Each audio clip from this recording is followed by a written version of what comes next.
जी ma'am, तो आप बताएं कि ये आपका जो सीएसएस का जर्नी है ये कैसे स्टार्ट हुआ, कब आपको ये लगा कि मुझे सीएसएस के लिए जाना चाहिए? Actually it was my father's dream. मेरे अब्बू जो थे वो उन्होंने देखा और उनको बड़ा ये अच्छा लगा, तो मैं स्टडीज़ में बहुत अच्छी थी स्टार्टिंग से, मैं बड़ी डेडिकेटेड थी। सही। तो जब मैं पंजाब यूनिवर्सिटी में थी और वहाँ पे मैंने बीएस ऑनर्स किया, फिर मैंने एमफिल किया और मैं थ्रू आउट गोल्ड मेडलिस्ट रही वहाँ पे। और एमफिल के दौरान ही मेरी सिलेक्शन हो गई थी एज अ लेक्चरर। तो सबसे बड़ा जो मेरे सीएसएस के जर्नी में मेरे लिए चैलेंज था वो ये था कि मैंने अपनी जितनी अटैम्प्ट्स ली और मैंने जितनी प्रेपरेशन की वो जॉब के साथ की। सही। तो जब मैंने अपनी फर्स्ट अटैम्प्ट ली तो तब मैं जेहलम में पोस्टेड थी एज अ लेक्चरर। तो उस सारे प्रोसेस में ना एक चीज़ ये थी कि करना तो मुझे था ही, लेकिन मैं चाहती थी कि मैं पहले अपनी स्टडीज़ को कंप्लीट करूं और वो सारी चीज़ें हों। तो मैंने बेसिकली एमफिल के बाद जो है तो मैंने उसको परस्यू किया। तो फिर जब आपका लेक्चरशिप भी एक तरफ चल रही थी, फिर आपका एमफिल का जो है रिसर्च वर्क प्रॉबेबली चल रहा होगा, फिर उस वक्त में आपने सीएसएस स्टार्ट किया। जी तो बिल्कुल। क्या इसके आपको चैलेंजेस लगे? उसके बिल्कुल सबसे बड़ा चैलेंज ये होता है कि देखें जब आप लाहौर जैसे मेन स्ट्रीम से दूर होते हैं और अभी जो है अभी चीज़ें काफ़ी एडवांस हो गई हैं और कोविड की वजह से हम बहुत ज़्यादा ऑनलाइन मोड पे चले गए हैं।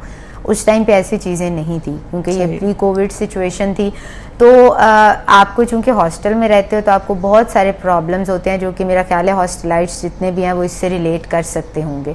तो उस टाइम पे मैं लाहौर आया करती थी एवरी वीकेंड और मैं मोस्टली वीकेंड सेशंस लिया करती थी और I scored really well in my first attempt. It was around 670 के, I can not recall the exact marks, लेकिन वो अराउंड 670 थे। मैं प्रेसी में 2 नंबर से मेरा रह गया था पहला subject. I got flunked in precis with 38 marks. तो उससे क्या हुआ कि वो मेरी पहली अटेम्प्ट थी और ऑब्वियसली वो हर स्टूडेंट की तरह एक बहुत बड़ा सेटबैक था मेरे लिए। तो ये आपकी दूसरी अटेम्प्ट थी? It was my last attempt. Second attempt में I scored something like 698 और I got flunked in essay. जी ठीक है। तो वो एक किसी भी स्टूडेंट की तरह आई ऑलवेज टेल पीपल कि मेरा जो जर्नी है सिविल सर्विसेज का it was a very bumpy road. एक तो हमने जो चैलेंजेस देखे, आप एक स्टूडेंट जो हमेशा से गोल्ड मेडलिस्ट रहा होता है और बहुत अपनी स्टडीज़ को सीरियसली लेता है और obviously I worked really hard for my first 2 attempts with job. I still remember कि मैं पूरी रात पढ़ती थी और सुबह सोती थी और फिर जॉब पे भी जाना, आपको बहुत सारी चीज़ें मैनेज करनी। तो वो मेरे लिए एक बड़ा जो है ना एक सेटबैक था। बट आपका एक पॉजिटिव ट्रेट होता है और मैं हर एस्पायरेंट्स को कहूँगी इससे जो है ना वो बिल्कुल एक लेसन ले कि आई डिडंट गिव अप। तो एक कहीं ना कहीं माइंड में ये चीज़ थी, परसिस्टेंस थी कि नहीं, I have to do it for my father say. तो ये कुछ मेरा ऐसा जर्नी था सीएसएस का। Obviously it was a difficult journey कि आप एक अटैम्प्ट फेल करते हैं, दूसरी अटैम्प्ट फेल करते हैं, फिर उसके बावजूद आप ऑलरेडी जॉब भी कर रहे हैं, तो अक्सर एग्जॉस्ट हो जाता है बंदा। तो क्या आपको इसमें नहीं लगा कि हम जिस तरह बहुत सारे कैंडिडेट इस पर समझते हैं कि वो बाजू का समझते हैं कि वो फेड अप हो गए, बस उन्हें छोड़ देना चाहिए, तो आपको इस पर कैसा इसमें लगा? I think if you are really passionate about something ना, तो even if it takes ages you are not ready to give up on your dream. तो civil services was something like that. मेरे फादर का dream था। Obviously like every individual, like every human being, आप जब failure face करते हो तो I definitely have had my fair share of disappointment और वो फ्रस्ट्रेशंस थी। और स्पेशली क्या होता है कि एज अ फीमेल जब एक आप सोशल टाइमलाइन को फॉलो नहीं कर रहे होते ना तो आप पे प्रेशर बहुत ज़्यादा होता है। तो मेरे मल्टीपल जो है ना वो चीज़ें थी जो मैंने फेस की और सबसे बड़ी जो ट्रेजेडी रही मेरी अटैम्प्ट में, when I was just going to appear for my last attempt, I lost my father few 10 or 20 days before. So it was the sudden demise of my father ना, वो एक बहुत बड़ा मेरे लिए ना एक लॉस था। सिर्फ पर्सनल कैपेसिटी में नहीं था। मैं आई was the eldest sibling in my family. तो ऐसी चीज़ थी कि कुछ टाइम के लिए मुझे अपने ड्रीम्स को बिल्कुल साइड पे रख के मुझे अपनी फैमिली को के लिए सेक्रीफाइस करना पड़ा। ना सिर्फ उनको मुझे फाइनेंशियली भी सपोर्ट करना पड़ा, कुछ इमोशनली भी। तो वो जो एक चीज़ थी, क्योंकि मेरे जो भाई थे छोटे वो भी बिल्कुल उन्होंने अपना एजुकेशनल करियर स्टार्ट किया था और चूँकि मेरे फादर की विश थी कि वो पढ़ें और इवेंचुअली सिविल सर्विसेज की तरफ ही वो आएँ, तो मैंने उस टाइम पे आई प्रिफर्ड कि मैं अपने भाई का जो है ना वो ये जर्नी है और मुझे सेक्रीफाइस करना है। लेकिन फिर हम कहते हैं कि जब आप पैशनेट होते हो और when you want to do something, और फिर इवेंचुअली जब मेरे भाई की डिग्री कंप्लीट हुई तब वो अपने सेकंड ईयर में थे, और जब डिग्री जैसे ही उनकी कंप्लीट हुई तो मेरे पास अटेम्प्ट थी एंड आई डिसाइडेड कि मैं जो हूँ वो अपीयर होंगी इस अटेम्प्ट के लिए। और मेरा हार्ड वर्क था, और definitely it was really a hard thing कि आप जॉब के साथ और चीज़ें मैनेज करते हो। My brother and I were staying in Lahore, तो वो जो चीज़ें थी उन चीज़ों के साथ आप जब एक मैनेज करते हो चीज़ों को, तो वो चीज़ें ज़रूर थी, बट एक विल थी कहीं ना कहीं कि मुझे ये करना है। तो जब आप डिटर्मिन्ड होते हो ना कुछ करने के लिए, तो you go against all the odds, and that happened in my case. और वो जो I always believe in the beauty of this quote that universe falls in love with the stubborn heart, and it's true. So my heart was really stubborn when it comes to civil services. तो अल्लाह ताला ने मेरी बहुत मदद की, और वो जिसे कहते हैं कि उन्होंने ना सिर्फ मेरी मेहनत को कबूल किया बल्कि मेरी दुआओं को भी कबूल किया, और here I am today। अच्छा मैम, आप बताएं कि जिस तरह से अब बहुत सारे लोग जो है वो हर साल इसके लिए तैयारी स्टार्ट करते हैं CSS की प्रिपरेशन के, तो जो नए लोग हैं तो आपका क्या ख्याल है उनको किन एरियाज़ में फोकस करना चाहिए, कौन से सब्जेक्ट्स जो हैं उनको पहले लेके चलना चाहिए या मुसलसल लेके चलना चाहिए? अच्छा, CSS में जितनी मेरी समझ ने काम किया है और जो मैंने एक फार्मूला निकाला है वो ये होता है कि आपको करंट अफेयर्स जो है ना वो बहुत ज़्यादा इम्पॉर्टेंट है। आपका जो पूरा CSS बेस करता है वो दो चीज़ों पे फोकस आपका बेस करता है, एक आपका इंग्लिश पे और एक आपका जो है वो आपके करंट अफेयर्स पे। अब पहली दोनों अटेम्प्ट्स में मेरा इंग्लिश थी, तो सबसे पहली चीज़ ये है कि आपको एक जो है आपको जिस चीज़ पे फोकस करना चाहिए वो ये है कि आप इंग्लिश को अपने डेली रूटीन का हिस्सा बनाएं। अब इंग्लिश का मैंने क्या तरीक़ेकार किया, आपके पास एक छोटा सा मैं आपको चीज़ बताती हूँ कि पास्ट पेपर्स एक बहुत अच्छा जो है वो आपका पर्पस सर्व कर सकते हैं। अब मैंने पहले दिन जब लिया और मैं 2 अटेम्प्ट्स में फेल हुई, तो मैंने ना बेसिकली क्वेश्चंस लिखे। आप पास्ट पेपर लो, आप पास्ट पेपर में देखें कि कॉम्प्रिहेंशन का पेपर या ऐसे का पेपर। अब मैं आती हूँ उसकी तरफ। पहले मैंने कॉम्प्रिहेंशन से स्टार्ट किया, क्योंकि आपकी कॉम्प्रिहेंशन जो है वो आपकी बेस बनाती है, उसमें आपकी सारी ग्रामर आती है। अब मैंने क्या किया कि मैंने 7 क्वेश्चंस निकाले। It was precis, it was comprehension, फिर आपके इडियम्स आ जाते हैं, फिर आपके पेयर ऑफ वर्ड्स आ जाते हैं, अब एक ट्रांसलेशन का क्वेश्चन ऐड अप हो गया। तो ऐसे मैंने सारे क्वेश्चन लिख लिए कि मुझे क्या चीज़ें प्रिपेयर करनी है। ठीक है। फिर मैंने डेली का जो है ना 1.5 आवर वो इंग्लिश के लिए रखा, और आई थिंक इसी वजह से मेरे प्रेसी और कॉम्पोजिशन में 81 मार्क्स आए हैं इस दफ़ा। उसकी ये रीज़न थी कि मैंने इंग्लिश को डेली रखा। मैं एक प्रेसी किया करती थी डेली, और अगर डेली कभी नहीं कर पाती थी, स्पेशली जब एंड पे एग्ज़ाम से 1.5 मंथ्स बिफोर, मैं डेली न्यूज़पेपर के एक आर्टिकल की प्रेसी किया करती थी। वो आपको एक बड़ा डबल सर्व आपका पर्पस सर्व हो जाता है कि ना सिर्फ आपका करंट अफेयर्स प्रिपेयर हो जाता है, बल्कि आपके पास एक स्टैंडर्डाइज्ड मटेरियल भी आ जाता है जिसको आप तैयार कर लेते हो। उसके बाद आप क्या करते हो कि आप रोज़ के 5 इडियम्स याद करो, 5 पेयर ऑफ वर्ड्स याद करो। जैसे अभी जो कैंडिडेट्स हैं they have a plenty of time on their hands, तो वो आप ये कर सकते हो, आप वोकैबुलरी प्रिपेयर करो, वो सारी चीज़ें। आपको जिन 2 क्वेश्चन पे 3 पे मैं अक्सर कैंडिडेट्स को कहती हूँ कि आप बहुत ज़्यादा फोकस करें, वो है ट्रांसलेशन, प्रेसी एंड कॉम्पोजिशन। मेरे ये 3 क्वेश्चंस थे जिन पे मैंने बहुत ज़्यादा फोकस किया। मैंने PMS की जितनी थी प्रेसी की एक्सरसाइजेज वो सॉल्व की, मैंने जो CSS के पास थे वो किए, कुछ मेरे पास ग्रामर्स थी मैंने वो की। तो इस तरह से क्या हुआ कि ये 3 क्वेश्चंस आपके मार्क्स को ऊपर लेके जाते हैं। तो इन 3 क्वेश्चंस पे आप बहुत ज़्यादा फोकस करो। बाकी जो छोटे छोटे क्वेश्चंस होते हैं उनके पास आपके पास श्योरिटी नहीं होती कि आप कितना भी प्रिपेयर कर लो वो क्वेश्चन उसमें से आ जाएगा। तो पहली चीज़ ये हुई, न्यूज़पेपर को कभी मत छोड़िए। और एक जो मैं करती थी कि आप पूरा मैगजीन पढ़ने की ज़रूरत नहीं है, आप टॉपिक्स निकालो। मैं अभी शेयर भी कर दूंगी कभी। बड़ी एक अच्छी चीज़ थी कि मैंने 25-25 सालों के मैंने पास्ट पेपर से अपने स्टडी प्लान्स बनाए थे हर सब्जेक्ट के। तो उन्होंने they actually serve the purpose for me कि मेरे लिए एक रोड मैप बन गया, यार this is the thing I have to do this, और ये चीज़ है। अब उसमें मैं देखा करती थी कि कौन से एरियाज जो हैं वो 70-80% रिपीट होते हैं, ठीक है। तो करंट अफेयर्स में भी आपके जो मार्क्स होते हैं, जैसे मेरे 59 हैं और like they are above average और they are quite good marks when it comes to current affairs. तो उसकी रीज़न उसमें ये थी कि मैंने न्यूज़पेपर से कोटेशंस एक्सट्रैक्ट किए थे। आप न्यूज़पेपर पढ़ो, आप हेडिंग्स बनाओ।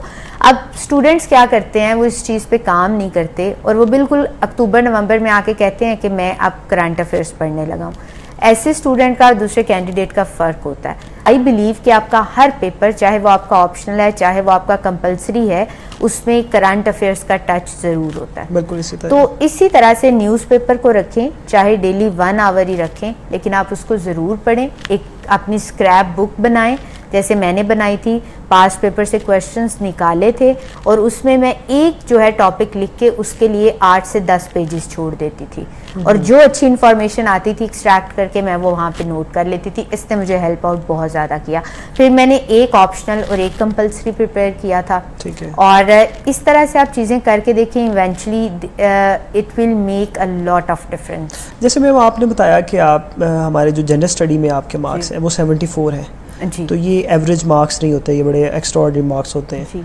तो एक तो आपके इसमें क्या स्ट्रेटजी थी कि इसमें आपके बहुत अच्छा स्कोर रहा। दूसरा, आप हमें ओवरऑल पेपर अटेम्प्टिंग टेक्निक्स के बारे में भी बताएं कि पेपर अटेम्प्ट करने के लिए किन टेक्निक्स को जो है वो ऑब्जर्व करना चाहिए। अच्छा, जहाँ तक as far age gender studies is concern, तो मेरा वैसे भी फेमिनिस्ट जितने भी इश्यूज़ हैं उनमें मैं बहुत इंटरेस्टेड भी हूँ और एक आर्डेंट फेमिनिस्ट हूँ भी। सही। तो कहीं ना कहीं तो वो एक चीज़ ये थी, तो एक कॉमन चीज़ है। तो मैं वहाँ पे जो है ना मेरा इंटरेस्ट रहा और मैं चीज़ों से इन टच रहती थी। सही। जेंडर स्टडीज़ में you would be really surprised if I tell you कि मैंने कोई बुक नहीं पढ़ी, ठीक है। जेंडर स्टडीज़ में क्या हुआ कि मेरे पास मैंने टॉपिक्स को निकाला, ठीक है। टॉपिक्स निकालने के बाद मैंने रिसर्च आर्टिकल्स पढ़े। अब रिसर्च आर्टिकल्स आपको you have to do smart study कि आपने लेने कैसे है। तो मैंने क्या किया कि मैंने जब टॉपिक्स निकाले, जैसे अगर पॉलिटिकल एम्पावरमेंट से रिलेटेड जितने भी टॉपिक्स थे जेंडर स्टडीज़ में, मैंने देखा कि जो FPSC का सिलेबस है उसमें कौन से आथर्स हैं। जैसे आपकी अगर हम पॉलिटिकल जितनी भी एम्पावरमेंट होती है वुमेन की, उसमें आपको फरजाना बारी का नाम जो है वो बड़ा प्रोमिनेंट नज़र आता है। तो मेरी स्ट्रैटेजी ये थी, इतनी भी बुक्स थी ना सजेस्टेड आपकी FPSC की तरफ से, अगर आपको बुक नहीं भी मिलती इट्स ओके, आप जाओ, आपको उसका प्रीव्यू मिल जाता है और आपको पता चल जाता है कि ये किस कंटेंट पे है। तो मैंने एक चीज़ ये रखी कि सबसे पहले वो जो 10-15, अगर आप सारी बुक्स नहीं कर सकते ना, तो मैंने हर टॉपिक के लिए देखा कि FPSC ने कौन सी बुक बताई हुई है। बुक ढूंढी, बुक नहीं मिली तो उसका मैंने आर्टिकल्स ढूंढे और उसके रिव्यूज़ चेक किए। अब उसने मुझे बड़ा हेल्प आउट किया। दूसरा, आप देखो कि अगर आपने कभी स्किप कर भी दिया है तो आप गूगल पे जाएं, आप गूगल पे जाके वो टॉपिक लिखें, विमेन, एक विमेन एम्पावरमेंट या विमेन एम्प्लॉयमेंट लिखें आप, और आप dawn.com लिखते साथ, ठीक है, आप द एक्सप्रेस ट्रिब्यून लिखते हैं। अब मैं क्या करती थी कि मैं dawn.com लिखती या वीमेन के रिलेटेड जितने आर्टिकल्स थे मैं पढ़ती थी और उसमें से आइडियाज़ मैंने एक्सट्रैक्ट किए, क्योंकि बहुत सारे तो आपको अगर, फिर मैंने द एक्सप्रेस ट्रिब्यून पढ़ा, फ्राइडे टाइम्स देखा, इवन मैंने जो है वो आपका न्यूयॉर्क टाइम्स है, वो आप टॉपिक को मेंशन कर दो, क्योंकि आप स्पेसिफिक कर दो, क्योंकि आपको नहीं पता ना कब आ रहा है। और अगर आपने जब तैयारी शुरू किया उसके बाद कोई जेंडर के इश्यूज इतने ज़्यादा डिस्कस होते हैं या नहीं होते, तो ये एक स्मार्ट स्ट्रैटेजी थी। हाँ, एक चीज़ जो मुझे लगता है कि जिसने जेंडर स्टडीज़ में हैज़ पेड मी ऑफ, कि मैंने ना सिर्फ जेंडर स्टडीज़ में बल्कि हर एक जो मेरे जितने भी पेपर्स थे उसमें एक होती थी क्रिटिकल एनालिसिस की। जबरदस्त। उसने बहुत हेल्प आउट किया मुझे, क्योंकि वहाँ पे आपका पेपर स्टैंड आउट हो जाता है। आपने क्रिटिकली एनालाइज करो, जैसे फॉर एग्जांपल मैं एक छोटी सी एग्जांपल दे देती हूँ। आप US पाकिस्तान रिलेशंस की बात करते हो, आपको एक क्वेश्चन आ जाता है, आपने सारी चीज़ें लिखी, हेडिंग्स दी, क्रिटिकल एनालिसिस में आए और आप बताएं कि देयर आर सम चैलेंजेस, और वो चैलेंजेस ये है कि जब तक पैराडाइम शिफ्ट नहीं आता US की पॉलिसी में, क्योंकि उसने हमेशा पाकिस्तान को एक प्रिज्म के अफगानिस्तान के प्रिज्म में देखा है, ठीक है। तो जब तक वो पैराडाइम शिफ्ट नहीं आपके आएगा और जब तक आपका जो ट्रांजैक्शनल रिलेशनशिप है आप उसको रीओरिएंट नहीं करते, तो आपको फ्यूचर प्रॉस्पेक्ट्स जो हैं वो इतने पॉजिटिव नज़र नहीं आते। तो इस तरह आप जो है वो कोशिश करें कि क्रिटिकल एनालिसिस में 3-4 चीज़ें उससे रिलेटेड आप उसको यूनिक और इनोवेटिव दें। तो ये जो जेंडर स्टडीज़ में ना मैंने क्रिटिकल एनालिसिस किया था, इसने I think it has paid me off और it has fetched me more marks. आप वो जब करते हो और जो मैंने टेक्निक बताई आप उसको फॉलो करें, it's a smart study technique कि आप वो प्रीव्यू निकाल के आप उसको स्टडी करें। अच्छा, यानी कि आपने ये जो स्ट्रेटजी बता रहे हैं कि जिस तरह हमने देखा कि मोस्टली लोग इंट्रोडक्शन पे ही ज़्यादा फोकस करते हैं, तो उनको कंक्लूजन या क्रिटिकल एनालिसिस पे फोकस करना चाहिए जी, और यही स्ट्रेटजी दूसरे सब्जेक्ट्स के लिए जी भी मैंने लेके चलने करंट से। अफेयर्स में भी और हर चीज़ में भी जब आप एक ओवरऑल स्ट्रक्चर देखते हो क्वेश्चंस का, तो मुझे लगता है आपके क्वेश्चंस के जो टू मोस्ट इंपॉर्टेंट पार्ट्स होते हैं वो एक आपका इंट्रोडक्शन होता है और एक आपका क्रिटिकल एनालिसिस होता है। अच्छा मैम, थोड़ा सा इसमें और भी एक चीज़ ऐड कर दें कि अक्सर लोग इस चीज़ पे कंफ्यूज होते हैं कि जी क्वेश्चन की लेंथ क्या होनी चाहिए, तो इस पे बताएं कि आपने क्या इसमें फॉलो किया है स्पेसिफिकली ऑप्शनल सब्जेक्ट्स में। अच्छा, मेरी जो ना नॉर्मल लेंथ थी ना वो 7 to 8 पेजेस, वो आपको सफिशिएंट होते हैं। लीव्स बेसिकली पेजेस तो नहीं, लीव्स होते हैं, वो आपके 7 to 8 पेजेस, वो साइड्स होती हैं, वो सफिशिएंट होते हैं।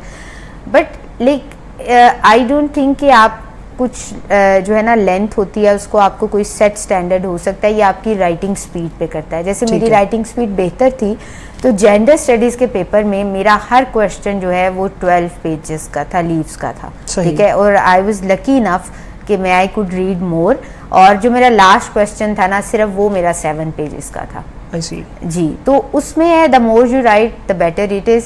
तो एक नहीं है, लेकिन एक जो नॉर्मल और हमारी स्टैंडर्डाइज लेंथ होती है ना वो आपकी 7 to 8 जो होता है ना लीव्स होती है वो होती है। ठीक है जी। जी, अच्छा मैम, जैसे कि हमने देखा है कि ये जो एग्ज़ाम है इसकी प्रिपरेशन में लोगों को काफ़ी प्रेशर का सामना होता है। वो एक तो सोशल प्रेशर भी बहुत ज़्यादा होता है, फिर दूसरा ये कि चूँकि एक लॉन्ग टर्म एग्ज़ाम आपने जाना होता है तो उसमें आप बाज़-औक़ात आप फील करते हैं कि yes fair of failure over powers you. तो आपकी इस सारी स्ट्रेटजी में, सारी प्रिपरेशन में क्या मोटिवेशन थी? किस तरह ने आप अपने आप को इस में होल्ड रखा और फोकस रही आप?